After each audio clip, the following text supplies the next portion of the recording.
Вот в такой красоте мы живем. Южный Урал, гора Шуйда. 2 октября 2024 года. У нас шикарная погода.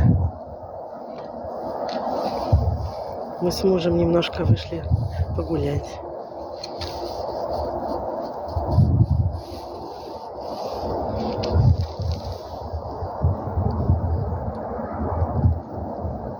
Мир, в котором мы живем.